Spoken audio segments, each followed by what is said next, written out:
In this video, I'm going to show you my new vending machine, a machine from the 90s that was broken and I completely repaired it, in addition to integrating a new internet payment system and making several internal modifications.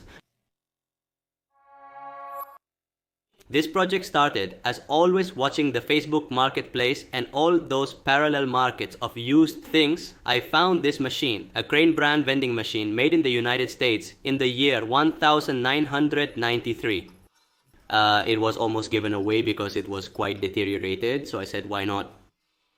Machines have always caught my attention a lot, and I love this machine and how it works. At first glance, you can tell that this machine is made with very high quality standards and that it was specially made for Argentina. That's why, among other things, it's in Spanish. First of all, I did a quick inspection. I saw that the power cord of the cooling unit was disconnected. I connected it and it caught fire, so I think that's not how it should work. I started to disassemble it. I focus on making the cooling unit work. That part is like a separate box which comes all the way out, and once you have it out, you can start disassembling it. The first thing I removed was the front cover. With the cover off, we can see all the mechanisms that remove the cans. But well, we leave that for later, since that whole unit is disassembled, and what remains below is the cooling unit as such. As you can see, it has two condensers, and each one uses a forced fan. The large fan cools the cans, while the other keeps the top snacks fresh. It's well designed. However, both fans were broken, one destroyed and the other jammed. I hit it with WD-40 and it started, but I was going to change it anyway. At the bottom, we find the radiator, the forced fan, and the compressor. We can notice that the compressor overheated so much that it melted the plastic on top and it fell down like a hat. And the fan was not working either. Surely one thing led to another, and well, it ended up like this. I removed the fan to repair it first. Despite greasing it, the fan still didn't work. So I started to disassemble it. It came out mostly by force, and when I disassembled it, I found it like this.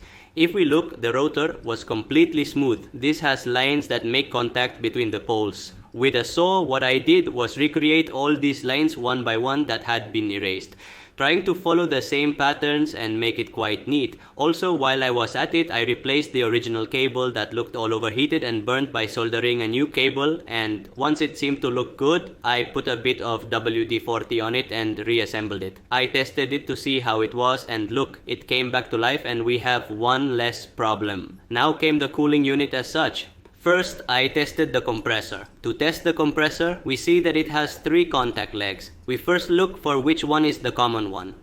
Run and start. I'll leave in the description a super easy video to detect this, and then we connect the line to the common, the neutral, to the run, and with a screwdriver, we make a small bridge to the start. And look, the compressor was working, but it was not cooling. So I cut one of the copper pipes, and there I realized that although the compressor was working, it was spinning, but it was not compressing and it was not doing its job. Keep in mind that this compressor is 30 years old and fixing them is a nightmare, since they come sealed, submerged in oil, and also try to get the spare part on top of this compressor, which is an Italian compressor from the 90s.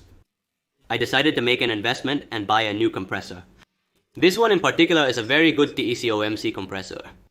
I also removed the dehydrator filter that should be changed every 3 years, and I believe it's been over 5 years since the last change. To change the compressor, we simply cut the original lines with a pipe blade and solder them to the outputs of our new compressor.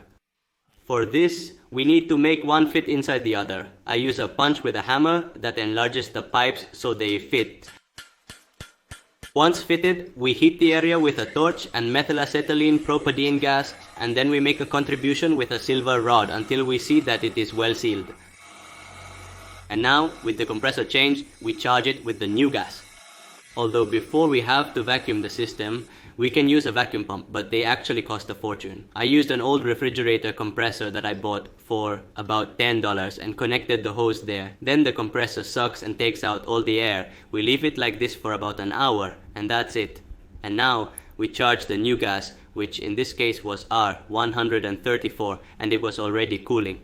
It had come back to life to finish. I gave it a little cleaning with the compressor and changed the inside fans. I installed 2 new ones. This may seem easy, but it took me about 2 weeks to figure out. With the cooling done, we had to repair the Can Dispenser. I removed the system to examine and learn from it. And they are little motors with reductions that make the movement. Honestly, looking at all this, I find it super interesting how complex and all the little things these systems have. The problem is that over time, many of them had an arm that exerts force brake. Interestingly, the same arm. I grabbed one that was healthy, and in 3D I designed one exactly the same, following the measurements of the one I had, and printed it on my printer using Grylon 3 PETG plastic, which is the brand I always use for the excellent quality of the materials. With the replacement, I simply changed them all and tested them one by one. Others were not working so well because the resistors were making bad contact on the board, so I gave them a new soldering iron and that's it. I put everything back in its place, and on purpose the lid of the machine has a rubber that over time became hard and it is difficult to remove and put it back. For that, I leave you this tip that Peglin told me on Instagram. We throw boiling water, the rubber softens, and we can fit it perfectly. I recommend you to go through his channel since he already has several cool inventions. So the machine was already cooling, it was dispensing the products and it was working. The thing is that now I needed to make a payment system. Let's say that I couldn't use the coin one. For obvious reasons, these machines communicate using a port called multi-drop bus or multi-drop bus that is still used to this day. In fact, at first I thought about using an Arduino to communicate with the multi-drop bus port since there are emulators and stuff like that. But the port of my machine was directly burned out. So I came up with something else. As you see, if I type the product I want on the board, the machine gives it to me, so I used an ESP32, basically a mini PC, and 12 contact relays. If we look at the board cable, we will see that it has 10 wires, let's say, and depending on the button we press, 2 of those wires are going to touch, and the machine recognizes the key. That easy. So I figured out what those combinations were for all the numbers and letters, and on the mini PC I programmed it in such a way that they use the relays to activate those same patterns. And so simulate that I'm pressing something. So now we can send a command to the mini PC over the internet. And the mini PC can press the buttons by itself. In other words, as if I were there and having this set up, I put up a website where I listed the products that the machine had. I also made a mini panel to add or remove products. So this would be the idea. I put a QR code on the machine. People scan it, select the product, and that's it. For now, I made everything free since I'm going to have it here at home. But the page can perfectly adapt a cryptocurrency payment system or whatever, and only approve sales when the payment is made. To finish, I filled the machine with products. I went to buy several things to put in it, and I started doing that. The trays come out, and it's super easy to fill everything. And that's how the machine ended up working. I'm really happy with the machine. While it wasn't something I needed or that changed my life, I had a lot of fun repairing it and learned a lot along the way.